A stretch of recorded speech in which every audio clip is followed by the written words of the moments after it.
Les larmes qui coulent dans la chambre sont différentes des larmes qui peuvent couler au salon. La chambre peut résoudre le problème causé par les salons. Mais les salons ne peuvent pas résoudre le problème qui sont causés dans la chambre. Cette femme, son fils unique est décédé. Elle prend l'enfant, elle va amener dans la chambre qu'elle avait faite. Parce que dans la chambre, il peut y avoir la résurrection. Il peut y avoir des solutions, des choses physiquement qui sont mortes dans ta vie. Mais si tu crois, si tu comprends l'importance de la chambre peut ressusciter certaines choses, en bien ou en mal. La chambre peut faire revenir en vie des problèmes que tu avais, des problèmes enterrés, des problèmes qui avaient trouvé des solutions. Mais puisque tu as négligé la chambre, puisque tu ne connais pas les caractères mystérieux de la chambre peut faire revenir encore tes problèmes. Ça dépend de comment tu utilises la chambre. La chambre n'est pas n'importe quel endroit. Ne fais pas entrer n'importe qui dans ta chambre. Ça peut détruire ton avenir.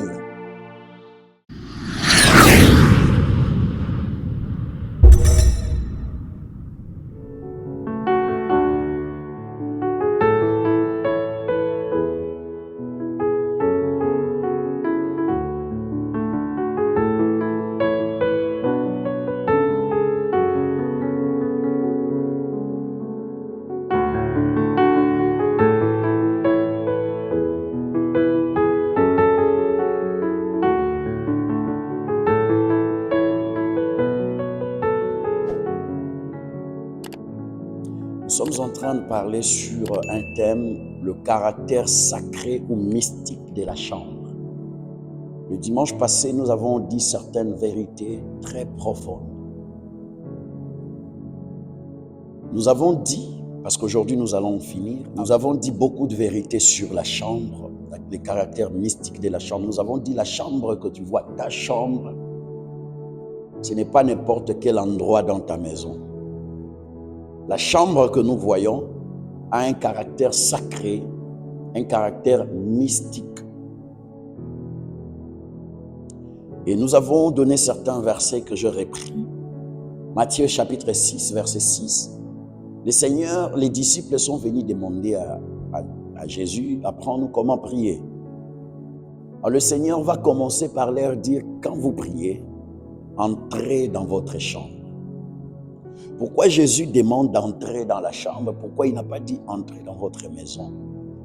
Parce que la chambre a un caractère mystique, a un caractère sacré. Et nous avons dit les dimanches passés, il y a 2 endroits dans votre maison qui sont sacrés et qui portent un caractère mystique. C'est la chambre et la toilette. Nous avons dit les dimanches passés que ta chambre renferme les secrets de tes rêves. Donc quand tu entres dans ta chambre, ne pense pas que tu es entré dans n'importe quel endroit de ta maison. Dans le monde mystique, dans le monde mystérieux, la chambre n'a pas la même valeur que ton salon. Nous avons dit encore, le dimanche passé, que la chambre et la toilette, ce ne sont pas des endroits simples de la maison. La chambre ou soit la toilette est un temple. Donc quand tu es dans ta chambre, tu es dans un temple. Alléluia. Quand tu entres dans ta toilette, tu es aussi dans un autre temple. C'est comme ça que Jésus dit, quand tu veux prier, entre dans ta chambre, ferme la porte. Nous avons dit encore, pour comprendre que la chambre et la toilette sont des temples, et dans chaque temple, il ne se passe que des cérémonies. Nous avons dit, ce sont de 2 endroits de ta maison, là où tu peux te retrouver nu et tu es à l'aise. Il n'y a que la chambre et ta toilette.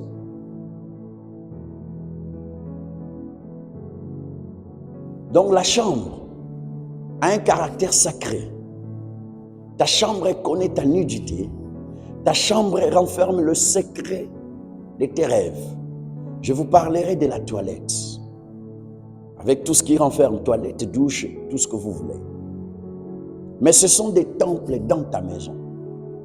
Les esprits les savent. Et les esprits les visitent. Nous avons dit que tu ne peux pas quitter de ta chambre sans pour autant prononcer des paroles. Parce que ta chambre peut déterminer ton sort, peut détruire ta journée et peut propulser ta journée. Alléluia. Nous sommes en train d'expliquer les caractères mystiques ou sacrés de la chambre. Et nous avons donné encore un autre verset dans Marc.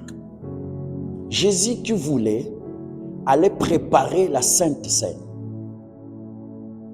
Il voulait préparer la Pâque. La Pâque pour nous les chrétiens, nous avons dit, quand nous célébrons la Pâque, nous célébrons la mort et la résurrection du Christ. Donc Jésus, qui préparait sa mort, il va envoyer deux de ses disciples.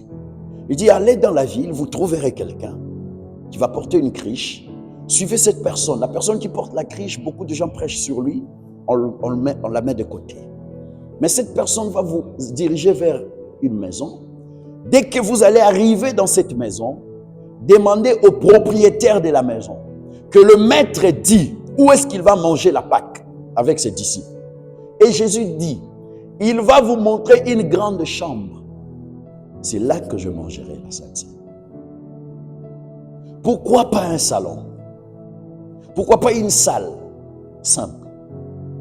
Jésus dit, il va vous montrer une chambre.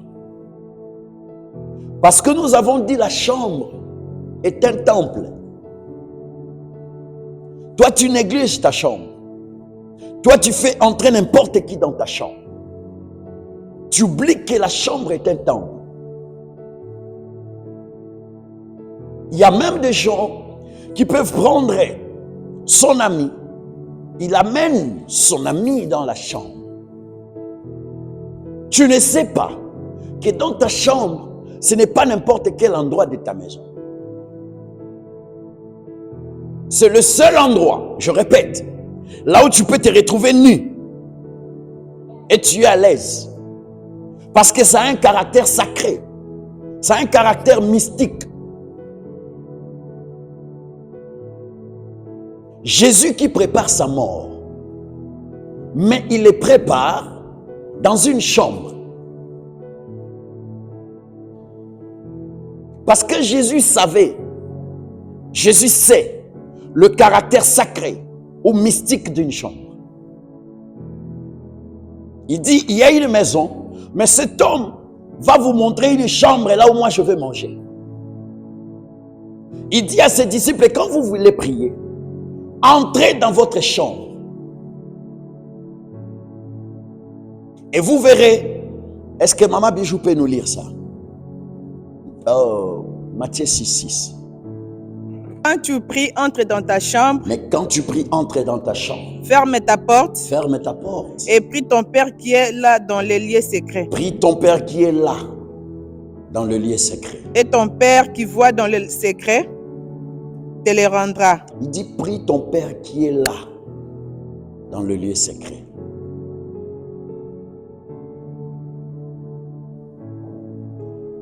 Quand on parle de secret, c'est qu'il y a du sacré. Il dit, entre dans ta chambre, ferme la porte. Prie ton Père qui est là dans le lieu secret. Il y a beaucoup de gens qui ont détruit leur destin parce qu'il a fait entrer quelqu'un dans sa chambre. Je vous dis la vérité. Toute les paroles que tu prononces dans la chambre aura des effets. Les dimanches passés, j'ai même dit aux hommes, évite que ta femme pleure dans ta chambre, dans la chambre. tu fais quelque chose qui lui pousse à pleurer dans la chambre. Parce que la chambre a un caractère sacré. Ça a un caractère mystique. Les larmes qui coulent dans la chambre sont différentes des larmes qui peuvent couler au salon. La chambre peut résoudre le problème causé par les salons. Mais les salons ne peuvent pas résoudre le problème qui sont causés dans la chambre. Il y a un aspect mystérieux de la chambre. La chambre écoute tes rêves, tes propos. Tu ne peux pas dire n'importe quoi dans la chambre. C'est dans la chambre que tu as tout le temps de bénir ta journée. Ne sors jamais de ta chambre sans pour autant bénir ta journée, sans pour autant dire des choses. Parce que dans ta chambre, nous avons lu encore ça, nous allons reprendre ça. Ecclésiaste 10, 20. Si je lis au nom de Jésus. Amen. Ne maudis pas le roi. Ne maudis pas le roi. Même dans ta pensée. Même dans ta pensée. Et ne maudis pas les riches dans la chambre. Ne maudis pas les riches dans la chambre. Où tu couches. Où tu couches. Car l'oiseau du ciel. Car l'oiseau du ciel. Emporterait ta voix. Il emporterait ta voix. L'animal ailé. L'animal ailé. Publierait tes paroles. Publierait tes paroles. Amen. La chambre est un temple. Quand tu entres dans ta chambre, tu entres dans un temple. Et dans les temples, toutes les paroles prononcées comptent, ont des effets. Parce que dans la chambre, on dit qu'il y a deux sortes d'animaux. Il y a l'oiseau du ciel et il y a l'animal ailé. Je vous ai dit que je vous parlerai, je vous expliquerai qui est l'animal ailé. Je vais vous donner une image. Prenez Apocalypse chapitre 9. Commence à lire à partir du verset 3. Je vais vous expliquer pourquoi on parle de l'animal ailé. C'est-à-dire c'est un animal, mais qui a des ailes. Il n'est pas un oiseau, c'est un animal. Mais il a des ailes. Donc il est des fois animal, un peu aussi l'oiseau. Parce qu'il a des ailes. Mais qui est cet animal-là? Nous allons avoir une idée. Parce que l'ombre prêche une réalité cachée. Nous sommes en Ecclésiaste, c'est l'ombre. Nous allons voir maintenant la réalité dans le Nouveau Testament. Apocalypse chapitre 9. Comment tu peux dire n'importe quoi dans ta chambre? Comment tout le monde peut avoir accès à ta chambre? Parce que quelqu'un qui entre dans ta chambre, il prononce des paroles. Ces paroles-là, l'oiseau du ciel, l'animal ailé va prendre ça. Parce que ces genres d'oiseaux, ils sont dans la chambre. Lis Apocalypse 9, 3. Commence à partir de 3. De la fumée sortir des sauterelles. De la fumée sortir des sauterelles. Qui se répandirent sur la terre. Qui se répandirent sur la terre. Et il leur fit donner un pouvoir comme le pouvoir qu'ont les scorpions de la terre. Il leur fut dit de ne point faire de mal à l'herbe de la terre, ni à aucune verdure, ni à aucun arbre, mais seulement aux hommes qui n'avaient pas le sceau de Dieu sur les fronts. Remarquez ici, on parle de sauterelles. Verset 7. Ces sauterelles ressemblaient à des chevaux préparés pour les combats. Comment les sauterelles peuvent ressembler à des chevaux? Il y avait sur leur tête comme des couronnes semblables à de l'or. Et leurs visages étaient comme des visages d'hommes. Des visages d'hommes. Elles avaient des cheveux comme des cheveux de femmes. Des cheveux comme des cheveux de femmes. Et leurs dents étaient comme les dents des lions. Leurs dents étaient comme des dents de lion. Vous pouvez vous arrêter là. Amen. Ici, on nous donne l'image d'un oiseau, d'un animal qu'on présente comme une sauterelle qui a des ailes, mais qui a le visage d'un homme, qui a les cheveux d'une femme, qui a les dents d'un lion. Parce qu'ici, on parle, on dit l'animal ailé va prendre tes paroles, il va aller les publier. Et là, on parle Je vais vous parler sur la fin du temps. Je vous parlerai de ces chapitres-là. Un chapitre très compliqué de l'Apocalypse. Ça, ce sont des démons. Ces démons-là, ils sont dans l'abîme. Quand l'ange descendra, ça c'est le cinquième sceau. L'ange qui descendra comme une étoile, à qui on va remettre la clé de séjour de mort. C'est cet ange-là qui va libérer ces sauterelles-là. Ce sont des démons qui sont dans l'abîme. L'abîme, c'est quoi? L'abîme, c'est un endroit où Dieu a renfermé les démons. C'est une prison. L'abîme n'est pas l'enfer. L'abîme, c'est une prison, là où les démons sont, et là où on va renfermer les diables, Satan, pendant 1000 ans. C'est ce qu'on appelle l'abîme. Mais jusque-là, Satan n'est pas encore dans l'abîme. Mais dans l'abîme, il y a certains démons qui sont là. Quels sont ces démons qui sont là? Ce sont les anges qui avaient désobéi, qui ont pris les femmes. Ils ont mis au monde avec les femmes. Les anges qui ont désobéi à Dieu. Ce sont ces anges-là que Dieu a renfermés dans l'abîme. Ils sont dans l'abîme jusqu'aujourd'hui. Je vais vous expliquer ça plus tard quand je vais vous parler de la fin du temps. C'est comme ça que vous verrez quand Jésus avait chassé les démons qui étaient dans Nafuwana et Gadara, qui avait dit que nous sommes légion.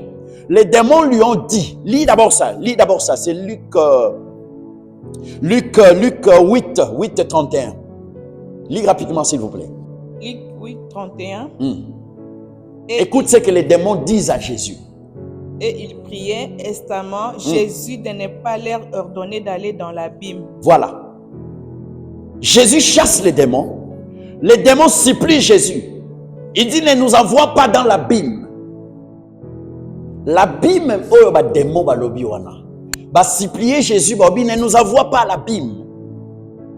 Tinda biso place mususu. Il n'est Jésus atini bango et pas bango. Pourquoi l'abîme? Parce que les démons savent que l'abîme c'est une prison. Je vais vous expliquer ça très bien. Quand je vais parler de l'ancien, les temps de la fin du monde. Parce que beaucoup de gens ne comprennent pas. La fin du monde c'est quoi? La tribulation c'est quoi? Le jugement c'est quoi? L'enlèvement c'est quoi? L'enlèvement ce n'est pas la fin du monde. Ce n'est pas encore la fin du monde. Quand l'enlèvement va se produire, la vie va continuer. Sauf que vous remarquez que pasteur Azarote a pour accueillir. Vous remarquez qu'il mais la vie va continuer encore pendant 7 ans. Et pendant ces 7 ans, c'est ce qu'on appelle la période de tribulation. Donc les choses qu'on annonce là dans Apocalypse 9, maintenant c'est les démons là qu'on va relâcher pendant les 7 ans. Les tribulations. Donc je vais vous expliquer ça, comment ça va se passer. Ça, ce n'est que l'enlèvement. La vie va continuer. L'antéchrist sera là. L'antichrist, le système antichrist sera là. Et l'antéchrist sera là. Et ça va continuer la vie normale.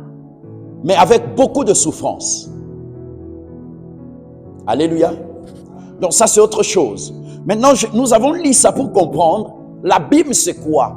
L'abîme, c'est une prison. L'abîme, c'est un lieu là où Dieu a renfermé les démons qui ont désobéi, qui ont pris les femmes, qui ont couché avec les femmes et qui ont eu des enfants. Ces démons-là, c'est quand Dieu a vu cela, Dieu les a enfermés. Ce sont ces démons-là qui sont venus sur la terre, qui ont appris aux hommes l'art de la magie, qui ont appris aux hommes comment faire des armes. Cette intelligence-là, le démon, ce sont les démons, les anges là qui sont venus, qui ont appris ça aux hommes. Et Dieu, pour le punir, il a pris ces démons-là à Tsebangon prison, l'abîme. L'abîme, c'est où? Je vais vous expliquer. Je vais vous expliquer que l'enfer, le ciel, c'est aux cieux, l'enfer, c'est sous la terre. Ce qu'on appelle Hadès, le Sheol, c'est sous nos pieds, la terre. Je vais vous donner des versets bibliques, vous allez comprendre. Mais là, ce n'est pas notre problème aujourd'hui. Je suis en train d'expliquer ces démons-là qui sont dans l'abîme, que la Bible est en train d'expliquer dans Ecclésiaste 10. La Bible nous donne la forme de ces oiseaux, cet animal ailé qui peut prendre tes paroles dans la chambre. Quand toi tu prononces certaines paroles dans la chambre, un démon, un sorcier peut prendre ça. Et il va aller publier ça. Publier là, c'est-à-dire quoi? Amener ça dans le monde invisible.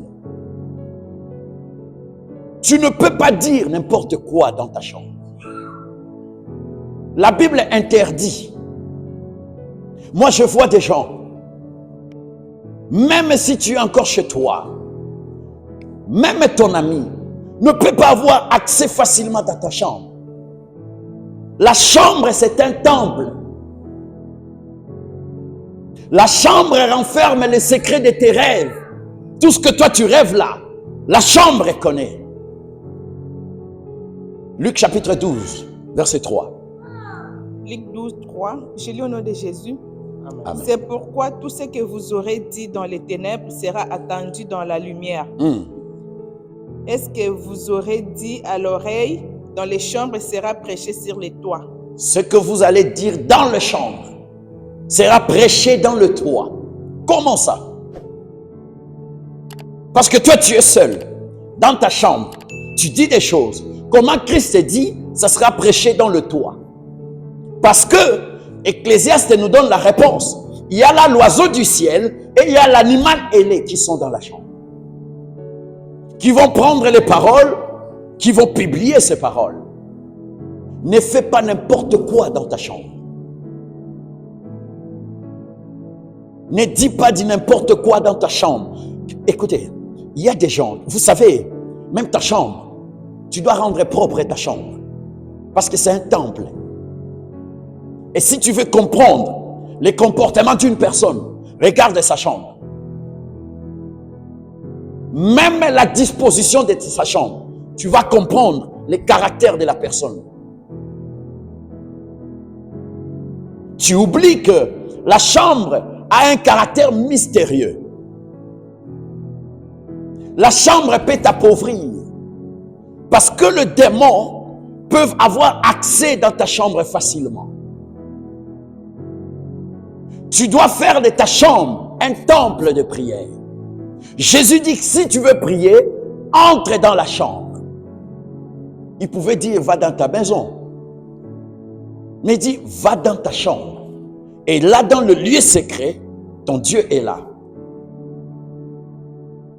Il y a beaucoup de gens qui ont bloqué leur vie, qui ont compliqué leur projet à cause de la négligence de leur chambre. Il ne sait pas que sa chambre a des caractères mystérieux. Et j'ai dit une chose le dimanche passé. Si ta femme fait entrer un homme dans ta chambre, c'est fini. Si ton mari fait entrer une autre femme dans ta chambre, il a détruit le caractère sacré de la chambre. Si tu pardonnes, tu entres dans l'alliance. Est-ce que vous savez? C'est comme si vous faites ce qu'on appelle, un terme, des échangistes. C'est-à-dire, là où toi tu dors avec ton mari, une autre femme entre. C'est comme si vous avez mélangé les maris. Tu entres et tu pactises déjà dans cette alliance. Vous avez détruit les caractères sacrés et la malédiction va s'installer. L'animal ailé là va prendre ça et va apporter ça auprès de Dieu pour justifier pourquoi il doit te condamner. Pourquoi toi tu dois être malheureux. Parce que l'animal ailé, quand il publie les paroles, la Bible dit c'est un accusateur. Alléluia. Je vais vous parler de lui étant qu'accusateur. Le dimanche prochain, je vais vous parler après la mort. Qu'est-ce qui se passe après la mort? Vous verrez que quand tu meurs, il y a un démon qui viendra te réclamer. Je vais vous dire ce qui se passe après la mort avec des versets bibliques. Mais le diable, c'est un accusateur. Il va prendre des paroles que toi tu dis dans la chambre. Je dis que les paroles que tu prononces dans la chambre a beaucoup plus de valeur que celle que tu prononces dans ton salon.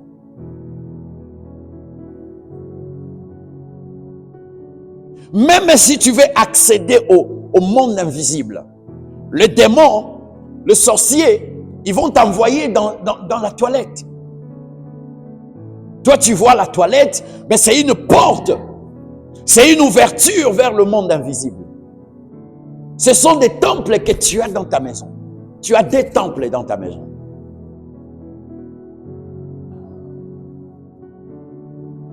Et ces deux temples-là, il y a des esprits qui sont là. Quand tu es nu, ils te voient. Vous savez, être nu, ça veut dire quoi? Je vais vous parler un jour sur les secrets du jardin d'Éden. Ces gens-là étaient dans un temple. C'est pour cela qu'ils étaient nus. Le jardin d'Éden avait aussi un caractère. C'était un temple. Parce que dans un temple, il y a toujours la présence d'un esprit. Et c'était l'Esprit de Dieu qui passait là-bas chaque soir. Mais ce Dieu-là, il les voyait comme ça. Et ils étaient à l'aise. Parce qu'ils étaient dans une chambre. Quand ils ont mangé, Dieu les a chassés. C'est-à-dire, dans leurs esprits, ils étaient déjà sortis de la chambre. C'est comme ça qu'ils avaient honte. Parce qu'il n'y a qu'en dehors de ta chambre. Si tu es nu, c'est là où tu auras honte.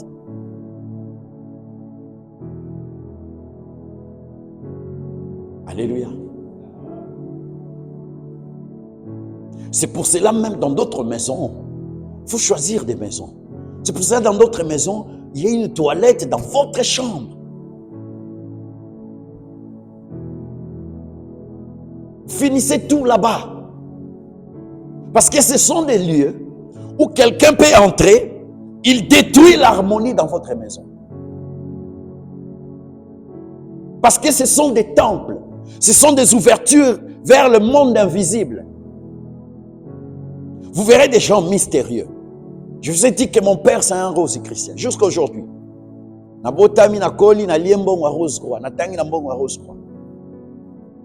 Et dans notre maison, il y avait toujours une chambre là. Tu entres dans la chambre de mon père, il y a une autre chambre. Et il écrit dans la porte, sur la porte, où vas-tu être impur? Donc il nous appelle, nous, des êtres impurs. Où vas-tu être impur? Ce local sacré ne peut être essuyé de toi. Ne franchis donc pas cette porte. C'est ce qui est écrit là-bas, devant la porte. Et il va mettre l'œil du grand maître. Il met ça là-bas. Il écrit où vas-tu être impur? Ce local sacré ne peut être essuyé de toi. Ne franchis donc pas cette porte. Mais toi, tu entres dans la chambre, tu fais entrer n'importe qui. Et pourtant, ils savent que ce local est un local sacré. Il dit, ça ne peut être essuyé de toi. Et il dit, ne franchis donc pas cette porte. Là, c'est un occultiste. Mais enfant de Dieu, nous avons le mystique, le plus haut niveau, il y a mystique, c'est Dieu. Mais comment tu ne comprends pas que ta chambre là, c'est un temple?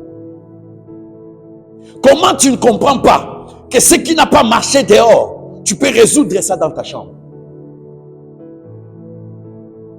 Comment tu ne comprends pas que ta journée, ton travail, tu peux préparer ça seulement dans ta chambre? Et dans la chambre, si tu es enfant de Dieu, il y a l'oiseau du ciel qui va prendre ça et amener ça au ciel. Parce qu'Ecclésiaste dit, l'oiseau du ciel peut prendre. De l'autre côté, il y a aussi l'animal ailé qui va prendre ça. Mais ça dépend de ce qui sort de ta bouche, dans la chambre. Il y a d'autres personnes qui maudissent les gens, qui disent n'importe quoi dans la chambre. Ce parole-là aura des effets. Peut-être que tu es en train de vivre des paroles que toi-même tu as prononcées dans ta chambre. Tu es en train de vivre des effets.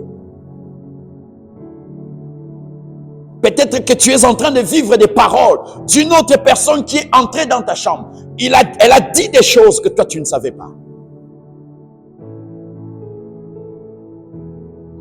Parce que c'est un temple. Alléluia. Nous allons conclure. Lisez 2 Rois chapitre 4.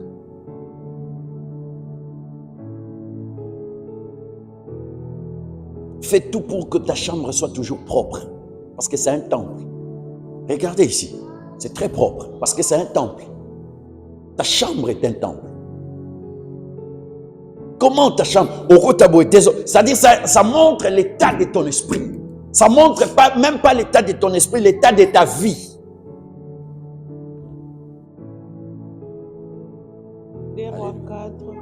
2 Rois chapitre 4, verset 8 à 10. Je lis au nom de Jésus.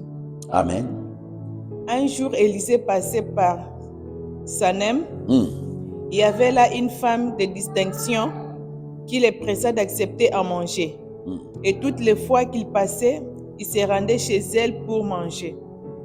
Elle dit à son mari, voici, je sais que cet homme qui passe toujours chez nous est un saint homme de Dieu. C'est un saint homme de Dieu. Qu'est-ce qu'on doit faire? Faisons une petite chambre haute. Faisons une petite chambre haute. Avec des murs.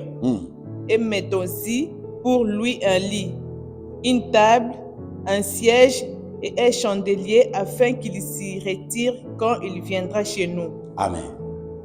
Remarquez Élisée, passé dans une famille, il mangeait, les biloko, azolia, mais la femme, cette femme de distinction, la femme sunamite, elle va dire à son mari, cet homme c'est un saint homme de Dieu. Qu'est-ce que nous allons faire? Faisons une chambre pour lui. Une chambre. Tout ça, les chambres, afin que Aya, elle dit, mettons-y un lit. Je vais vous parler sur aussi les lits. Parce que, vous savez, tout ce que la Bible dit a un caractère spirituel. Et un prédicateur doit percer les Écritures pour comprendre pourquoi on fait mention de ces choses-là. Pourquoi on parle du lit. Pourquoi on donne les détails. Pourquoi il doit mettre les lits. Tu peux tout manquer. Tu peux tout manquer, mais pas les lits. Parce que les lits aussi a un caractère mystique, un caractère sacré. Regardez ce pauvre-là. Il avait toujours son lit, mais il demandait. Jésus va dire, que veux-tu que je fasse pour toi? Il dit que je n'ai personne pour me jeter dans l'eau. Qu'est-ce que Jésus lui avait dit? Prends ton lit. C'est-à-dire cet homme-là, il était paralytique, mais il n'a pas manqué les lits. Pourquoi Jésus lui dit, prends ton lit? C'est ça la beauté des Écritures. C'est ça le Saint-Esprit doit expliquer pourquoi on fait mention de ça. Cette femme-là va dire qu'on va mettre les lits afin que quand il vient, qu'il dort, l'enfant meurt. C'est l'enfant de cette Sunamite. Elle va prendre l'enfant, elle va amener l'enfant sur les lits d'Élisée. Quand Jésus un jour allait guérir la fille de Jairus, la Bible dit, Jésus entra, l'enfant était déjà décédé. Mais l'enfant était sur les lits. Il y avait 4 frères. 4 frères. Qui avaient leurs frères qui étaient malades. Qui étaient paralytiques, qui devaient être guéris par Jésus. Ils ont porté leurs frères sur les lits. Là où Jésus prêchait. Je vais vous expliquer le mystère qu'il y a dans les lits. Cette femme, son fils unique est décédé. Elle prend l'enfant, elle va amener dans la chambre qu'elle avait faite. Pourquoi la chambre a un caractère sacré? Alléluia. Parce que dans la chambre, il peut y avoir la résurrection. Il peut y avoir des solutions, des choses physiquement qui sont mortes dans ta vie. Mais si tu crois, si tu comprends l'importance de la chambre peut ressusciter certaines choses, en bien ou en mal. La chambre peut faire revenir en vie des problèmes que tu avais. Des problèmes enterrés. Des problèmes qui avaient trouvé des solutions. Mais puisque tu as négligé la chambre, puisque tu ne connais pas les caractères mystérieux de la chambre peut faire revenir encore tes problèmes. Alléluia.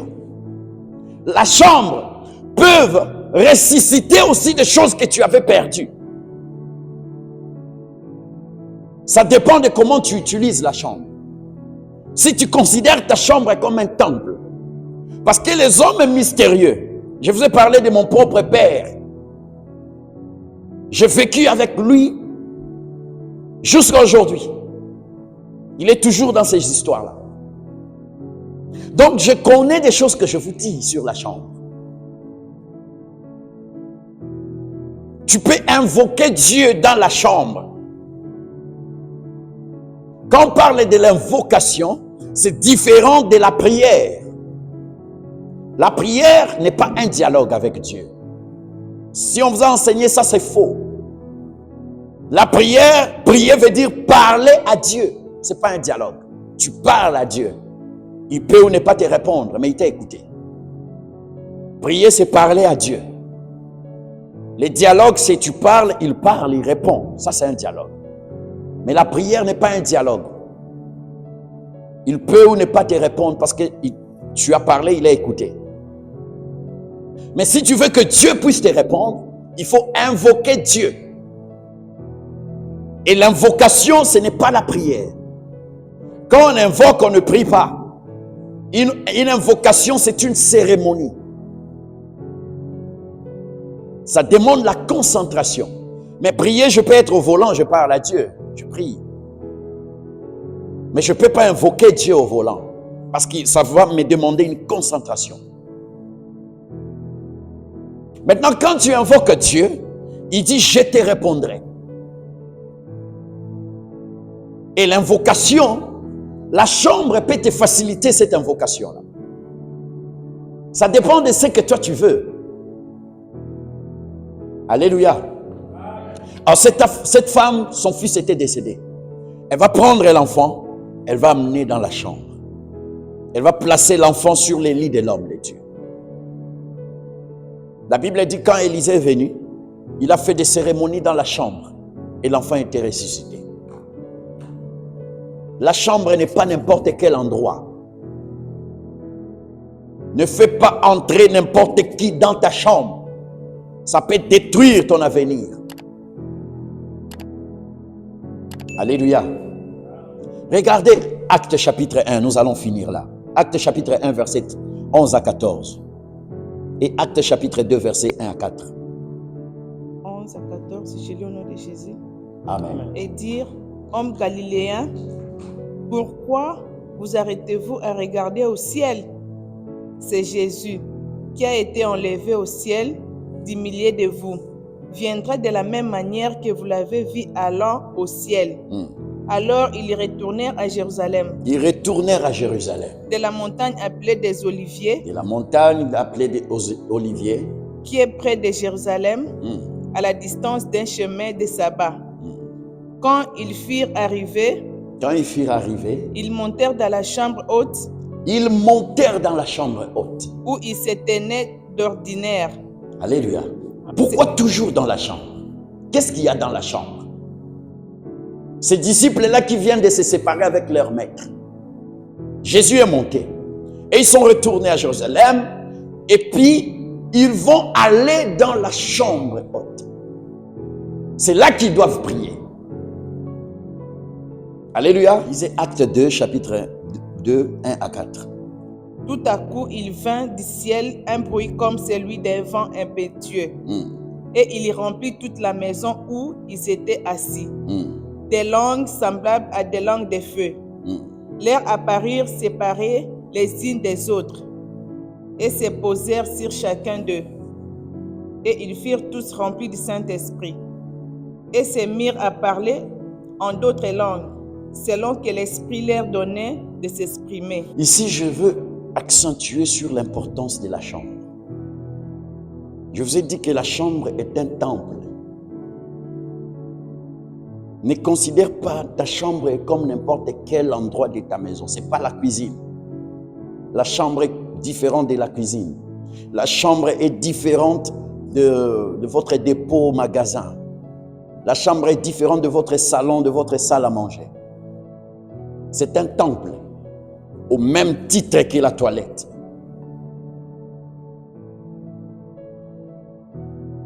C'est là que tu fais des cérémonies. Alléluia. Ne permets pas que des bêtises se fassent dans ta chambre. Ne permets pas que n'importe qui, même si c'est un membre de la famille, si c'est ta chambre, il faut respecter ta chambre.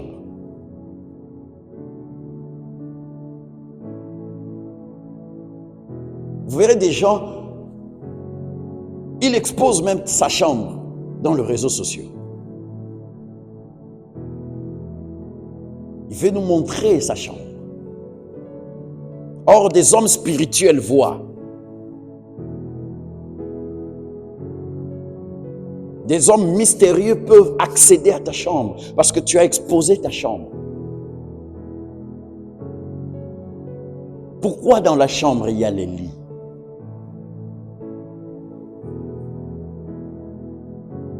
Alléluia. Tu peux faire des alliances dans ta chambre. Les esprits peuvent venir. Les gens peuvent venir dire des choses compliquées dans ta chambre. Ils peuvent venir détruire ta vie dans ta propre chambre. Parce que toi, tu as donné accès. L'autre fois, je vous ai dit, je vous ai parlé des Wi-Fi. Je vous ai dit que moi, quand j'arrive, et pas papa Arthur, maman au téléphone n'a pas eu Wi-Fi. Parce que Nazala qui n'a accès à Ndakunaye, Nazwa qui mot de passe à Wi-Fi. Dès que j'arrive là, je suis connecté. Quand tu fais entrer quelqu'un dans ta chambre, il a déjà le mode opératoire spirituel, accès à ta chambre. S'il veut accéder même à distance, il le fera. Parce que physiquement, il était déjà entré. Et c'est ce qu'il faut détruire. Dans tes prières, s'il y a des gens qui sont entrés, qui ont dit des choses, aujourd'hui peut-être ça complique ton existence. Peut-être ça s'est passé au pays, au Congo. Tu avais une certaine ignorance. Il y a des gens qui sont venus, envoûtés, on a quatre chambres. Ça a une autre dimension spirituelle. Parce que la chambre est sacrée. Parce que Christ avait dit, si tu veux prier, entre dans la chambre. Et cette femme avait compris. Son enfant est mort, mais elle va prendre l'enfant. Elle va amener dans la chambre de l'homme de Dieu. Parce que pour elle, elle savait que cette chambre, je vais dire encore une autre chose. La chambre renferme ta présence. Tu peux quitter la maison. Spirituellement, tu es dans ta chambre. Alléluia.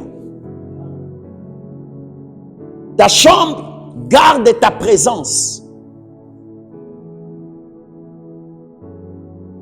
Tu peux être ici, mais ta présence est dans ta chambre. C'est un endroit sacré. C'est un endroit que n'importe qui ne peut pas avoir accès. Et ce que tu vas faire, tu vas seulement détruire ce que les gens ont fait dans ta chambre. Que tu le saches ou pas, que tu sois au courant ou pas, il y a quelqu'un qui est entré dans ta chambre. Physiquement, c'était un ami, c'était un mari, c'était une femme, c'était un frère. Mais son cœur, tu ne connais pas. Ce qu'il a fait spirituellement dans ta chambre, tu ne sais pas. Et peut-être des choses que tu vis aujourd'hui, peut-être des réalités, certaines conséquences, certaines malédictions sont dites à ta chambre. Il y a des paroles que toi-même tu as dit dans ta chambre. Tu n'as pas compris que l'animal ailé que nous avons décrit en Apocalypse 9 peut prendre tes paroles et partir avec. des sauterelles qui avaient des dents de lion pour dévorer, qui avaient des visages des hommes. C'est-à-dire, cet animal peut représenter un homme. Parce que la Bible dit, il avait le visage d'un homme. Mais les dents d'un lion, on l'appelle une sauterelle, mais il était un démon. Ce sont des créatures du monde satanique. Ce sont des créatures du monde des ténèbres qui sont capables d'entrer dans ta chambre, que tu le veuilles ou pas. Est-ce que quand tu quittes la chambre, tu as le temps de sécuriser ta chambre? Tu as le temps de dire que personne dans ce monde, tout comme dans le monde invisible, ne peut accéder dans cette chambre. Parce que cet homme avait écrit sur sa porte, où vas-tu être impur? Ce local sacré ne peut être essuyé de toi. Est-ce que toi tu interdis aux gens, aux esprits d'entrer dans ta chambre? Ou quand tu te réveilles, la première des choses, tu sors, tu prends ton bain, tu vas au travail et tu laisses ta chambre comme ça. C'est un lieu sacré. Jésus voulait célébrer sa mort, mais il a célébré sa mort dans une chambre. Et il a donné des instructions. Allez, il y a quelqu'un qui va vous diriger là-bas. Alléluia. Aujourd'hui, je dis et je vous remercie. Amen. Tu peux te lever là où tu es, nous allons prier. Tu vas dire quelques paroles à Dieu concernant des choses que tu as entendues. Tu vas dire à Dieu, s'il y a quelqu'un qui a eu accès à ma chambre, parce que ma chambre c'est un temple. S'il y a eu quelqu'un qui a eu accès dans ma chambre, à mon insu, je ne savais pas. S'il y a eu des incantations dans ma chambre, ce sont des choses que tu vas couper. Ce sont des choses que tu vas détruire. Parce qu'il y a certains malheurs qui peuvent te poursuivre. Tu ne sais pas où tu as. Parce qu'il y a quelqu'un qui est entré dans ta chambre une fois, à Saliloko, la Wi-Fi, il s'est connecté. Même s'il part, il a déjà le mot de passe. Dès qu'il va s'approcher, il va se connecter. Tu vas seulement couper tout ce que les gens ont fait. Détruire ce que les gens ont fait. De paroles que toi-même peut-être tu as prononcées dans la chambre. Tu ne savais pas que dans la chambre il y a eu l'oiseau du ciel. Tu ne savais pas qu'il y a eu l'animal ailé de l'Apocalypse 9 qui a pris tes paroles et qui a amené ça dans le monde visible, dans le monde satanique. Tu vas commencer à couper les liens. S'il y a des autorités établies dans ta chambre, tu vas les déloger maintenant. Au nom de Jésus.